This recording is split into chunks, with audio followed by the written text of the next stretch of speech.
घडामोडी.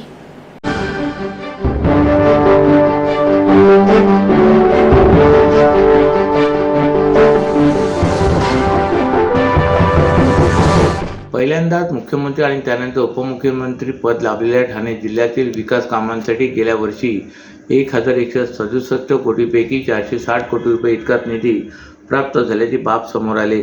यंदाच्या वर्षी जिल्ह्यातील विकास कामासाठी विविध विभागाकडून 2820 कोटी रुपयांची मागणी करण्यात आली असतानाही केवळ 1050 कोटीच्या निधीची मर्यादा ठेवण्यात आली.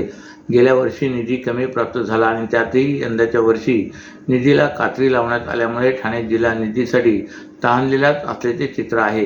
राज्याचे उपमुख्यमंत्री आणि ठाण्याचे पालकमंत्री एकनाथ शिंदे यांच्या अध्यक्षतेखाली ठाणे जिल्हा नियोजन समितीची बैठक काल पार पडली. या बैठकीत जिल्हाधिकारी अशोक शिंगारे यांनी गेल्या वर्षीच्या जिल्हा वार्षिक योजनेच्या खर्चाचा आढावा मांडत यंदाचा प्रारूप आराखडा सादर केला.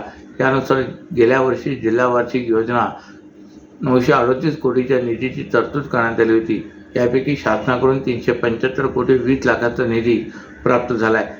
त्यातील 310 कोटी 65 लाख रुपये इतका निधी वितरित झाला आहे, तर 258 कोटी 29 लाखांचा निधी केवळ खर्च झाला आहे. त्याचे प्रमाण 69% इतके आहे.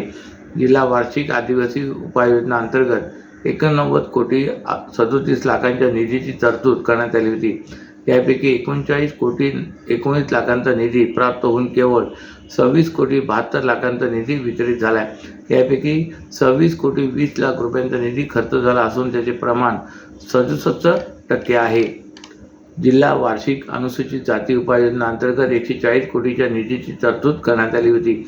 यापैकी 46 कोटी 20 लाखांचा निधी प्राप्त होऊन केवळ 41 कोटी 71 लाखांचा निधी वितरित झाला आहे. यापैकी 41 कोटी 70 लाख रुपयांचा निधी खर्च झाला आहे. यंदाच्या वर्षी जिल्हा वार्षिक योजनाकरिता विविध विभागांनी 2461 कोटीची मागणी केली, परंतु शासनाकडून 805 कोटी 84 लाखांचा निधी उपलब्ध करून दिला जाणार आहे. तर जिल्हा वार्षिक आदिवासी उपाययोजना अंतर्गत 219 कोटी 26 लाखांची मागणी विविध विभागांनी केली असली तरी 104 कोटी 26 लाखांचा निधी जिल्ह्याला उपलब्ध होणार आहे. जिल्हा वार्षिक अनुसूचित जाती उपाययोजना अंतर्गत 140 कोटीच्या निधीची मागणी करण्यात आली असून मागणी इतकाच निधी उपलब्ध होणार आहे. एकूणच तिन्ही योजनांसाठी विविध विभागाकडून 2820 कोटी रुपयांची मागणी करण्यात आली असतानाही केवळ 1050 कोटीच्या निधीची मर्यादा ठेवण्यात आली आहे. त्यामुळे जिल्ह्यातील निधीत वाढ होण्याऐवजी त्याला कात्री लागताना दिसून येत आहे. ठाणे महापालिकेच्या नवीन आलिशान प्रशासकीय इमारतीच्या कामात अडसर ठरत असलेली 631 वृक्ष तोडण्याच्या तर 2097 वृक्षांचे पुनर्रोपण करण्याच्या प्रस्तावावरून टीका होऊ लागतात. पालिकेच्या वृक्ष प्राधिकरण विभागाने आता 2097 वृक्षांचे पुनर्रोपण पालिका मुख्यालय परिसरातील मोकळ्या जागेतच करण्याचा विचार सुरू केला आहे. त्यासाठी पालिकेकडून या भागातील मोकळ्या जागांचे सर्वेक्षण करण्यात येणार आहे. वर्तकनगर भागातील रेमंड कंपनीच्या जागेवर 572 कोटी रुपये खर्चून ठाणे महापालिकेची नवीन आलिशान प्रशासकीय इमारत उभारण्यात येणार आहे. ही इमारत ज्या जागेवर उभारली जाणार आहे तिथे यापूर्वी भव्य असे उद्यान आहे. या उद्यानाच्या जागेचे आरक्षण बदलून तिथे महापालिका इमारत उभारण्याचा निर्णय महापालिकेने यापूर्वीच घेतला आहे. इमारतीच्या कामात अडसर ठरत असलेली 631 वृक्ष तोडण्याचा तर 2097 वृक्षांचे पुनर्रोपण करण्याचा प्रस्ताव प्रशासनाने तयार केला आहे. याबाबत पालिका प्रशासनाने हरकती आणि सूचनाही मागवल्या आहेत. भव्य उद्यान आणि वनराईच्या मोहात या ठिकाणी कोट्यवधी रुपयांची घरे खरेदी करणाऱ्या नागरिकांना या प्रस्तावामुळे धक्का बसलाय. या नागरिकांमधून संतप्त प्रतिक्रिया उमटू लागल्या असून त्यांनी वृक्षतोड आणि पुनर्रोपणास विरोध दर्शविला आहे. राज्य शासनाकडून शालेय विद्यार्थ्यांना मध्यान्ह भोजन दिले जाते. या मध्यान्ह भोजनात पोषक तत्वांचा समावेश असावा असा दंडक आहे. मात्र गेल्या काही दिवसांपासून या पोषण आहारातून अंडी गायब झाली आहेत. या पोषण आहारातील अंड्यासाठी वर्षाला 50 कोटीची तरतूद करण्यात सरकार अपयशी ठरले असल्याचा आरोप करीत राष्ट्रवादी काँग्रेस शरदचंद्र पवार पक्षाचे राष्ट्रीय सरचिटणीस तथा विधिमंडळ गटनेते डॉक्टर जितेंद्र आव्हाड यांनी जिल्हाधिकाऱ्यांमार्फत राज्य सरकारला अंडी पाठवून अनोखा निषेध केला आहे. मध्यान्ह भोजन योजना ही भारतातील शालेय भोजन कार्यक्रम आहे.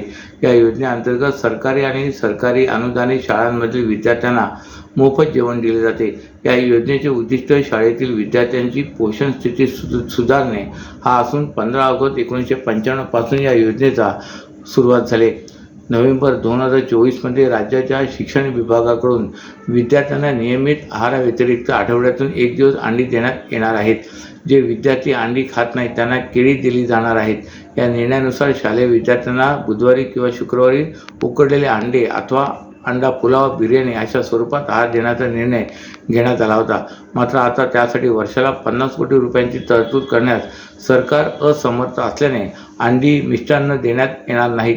त्याचा निषेध करण्यासाठी डॉक्टर जितेंद्र आव्हाड यांच्या नेतृत्वाखाली जिल्हाध्यक्ष सुभाष देसाई, कार्याध्यक्ष प्रकाश पाटील, महिला अध्यक्ष सुजातादेवी घाग, महिला कार्याध्यक्षा सुरेखा पाटील यांच्यासह अनेक कार्यकर्त्यांनी जिल्हाधिकारी अशोक शिंगारे यांची भेट घेऊन त्यांना अंडी दिली. ही अंडी राज्य सरकारला पाठवण्यात यावी असेही त्यांनी यावेळी स्पष्ट केले. महाराष्ट्रातील भगिनींना आधार देणारी राज्य शासनाची मुख्यमंत्री माझी लाडकी बहीण योजना. या योजनेअंतर्गत अल्प उत्पन्न गटातील 21 ते 65 वयोगटाच्या भगिनींना मिळणार दरमहा 1500 रुपयांची मदत. अर्ज करण्यासाठी 31 ऑगस्ट 2024 पर्यंत मुदतवाढ. कुटुंबाचं वार्षिक उत्पन्न 2.5 लाख रुपयांपेक्षा कमी असलेल्या महिला पात्र. कुटुंबाकडे पिवळं किंवा केशरी रेशन कार्ड असल्यास उत्पन्नाचा दाखला आवश्यक नाही. पांढरं रेशन कार्ड असेल किंवा रेशन कार्ड नसेल तर कुटुंबाचं वार्षिक उत्पन्न 2.5 लाखांपेक्षा कमी असल्याचा दाखला आवश्यक. योजनेसाठीचा ऑनलाईन अर्ज नारी शक्ती दूत ॲपवरून किंवा पोर्टलवर भरता येईल. ज्या भगिनींना ऑनलाईन अर्ज भरता येत नसेल त्यांच्यासाठी अंगणवाडी, ग्रामपंचायत, वॉर्ड ऑफिस, सेतू सुविधा केंद्रामध्ये किंवा आशाताई बचत गटाच्या CRP यांची मदत उपलब्ध. आता आपल्याला अभिमानानं म्हणता येईल, सुखी आणि सुरक्षित आहे माझी लाडकी बहीण. मान्सूनपूर्व कामे वेळेत व्हावी व सर्व यंत्रणांचा परस्पर संबंध असावा यासाठी महापालिका आयुक्त सौरभ राव यांनी काल सर्व विभागांची बैठक आयुक्त दालनात आयोजित केली होती. महापालिका कार्यक्षेत्रात पावसाळ्यात खड्ड्यामुळे वाहतूक कोंडी होऊ नये यासाठी रस्त्यांची सर्व कामे वेळेत पूर्ण करावीत. तसेच खड्डे पडण्याची जी ठिकाणे आहेत त्या ठिकाणी पाहणी करून सर्व कामे 30 एप्रिलपर्यंत पूर्ण करावीत. त्याचप्रमाणे मान्सून कालावधीत काही कारणास्तव खड्डे पडले तर ते तात्काळ दुरुस्त करण्यासाठी यंत्रणा सज्ज असेल या दृष्टीने नियोजन करण्याच्या सूचना आयुक्तांनी या बैठकीत दिल्यात. या बैठकीत महापालिकेचे अतिरिक्त आयुक्त प्रशांत रोडे, वाहतूक विभाग, मेट्रो प्राधिकरण, MMRD आदी विविध विभागांचे अधिकारी उपस्थित होते. महापालिका कार्यक्षेत्रातील मान्सूनपूर्व कामासंदर्भात नियोजन समितीच्या बैठकीत उपमुख्यमंत्री, ठाणे जिल्हा पालकमंत्री एकनाथ शिंदे यांच्या अध्यक्षतेखाली झालेल्या बैठकीत सूचना करण्यात आल्या होत्या. त्या अनुषंगाने सर्व प्राधिकरणाने आपल्या आखाच्या रीतीतील कामे युद्ध पातळीवर पूर्ण करावी जेणेकरून पावसाळ्यात कोणत्याही समस्येला नागरिकांना सामोरे जावे लागणार नाही या दृष्टीने सतर्क राहावे असे निर्देश आयुक्त श्री राव यांनी दिलेत. ठाणे महानगरपालिका क्षेत्रात दरवर्षी ज्या ठिकाणांच्या रस्त्यांवर, उड्डाणपुलावर खड्डे पडतात त्या ठिकाणी प्रभाग समिती निहाय कार्यकारी अभियंत्यांनी त्याचे काँक्रिटीकरण किंवा अत्याधुनिक पद्धतीने अधिक गुणवत्तापूर्वक काम होईल किंवा कसे हे पाहावे. शहरात विविध ठिकाणी मेट्रो प्राधिकरणामार्फत सुरू असलेली कामे लवकरात लवकर पूर्ण होतील या दृष्टीने कार्यवाही करावी. तसेच ज्या ज्या ठिकाणी डेब्रिज पडलेले आहेत ते तात्काळ उचलून रस्त्याचा पृष्ठभाग समतोल करण्याच्या सूचनाही आयुक्त श्री राव यांनी यावेळी दिल्यात. 4 शिक्षिकांसोबत गैरवर्तन केल्याच्या कारणावरून मनसेच्या कार्यकर्त्यांनी चोप दिलेल्या शाळेच्या संचालकावर आता श्रीनगर पोलीस ठाण्यात बलात्काराचा गुन्हा दाखल झाला आहे. नोकरीवर कायमस्वरूपी करण्याची हमी टाकून तसेच कुटुंबियाला जीवे मारण्याची धमकी देऊन बलात्कार केल्याची तक्रार एका शिक्षिकेने दिली असून या तक्रारीच्या आधारे हा गुन्हा दाखल झाला असून त्याला श्रीनगर पोलिसांनी अटक केली आहे. ठाणे शहरात असलेल्या एका शाळेतील संचालक हा गैरवर्तन करत असल्याचा आरोप काही दिवसांपूर्वी शाळेतील शिक्षकांनी केला होता.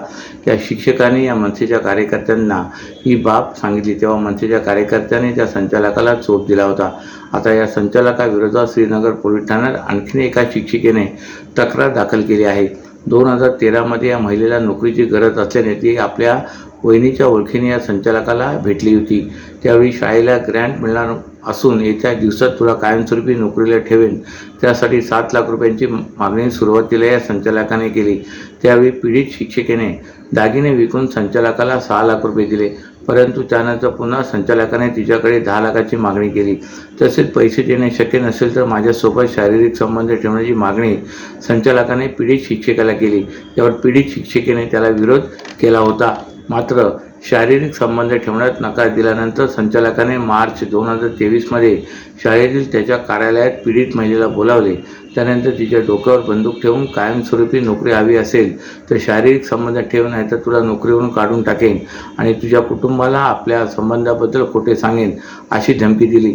त्यानंतर तुझ्या घराजवळ मी मीटिंगकरिता जात आहे, तुला घरी सोडतो असे सांगून संचालकाने पीडित महिलेला जबरदस्तीने गाडीत बसवले आणि एका हॉटेलच्या खोलीत मीटिंगच्या बहाण्याने नेऊन त्या महिलेवर बलात्कार केला. त्यानंतरही संचालक वारंवार धमकी देत असल्याने या महिलेने श्रीनगर पोलीस ठाण्यात संचालकाविरोधात तक्रार दाखल केली. त्या आधारे पोलिसांनी या संचालकाला अटक केली आहे.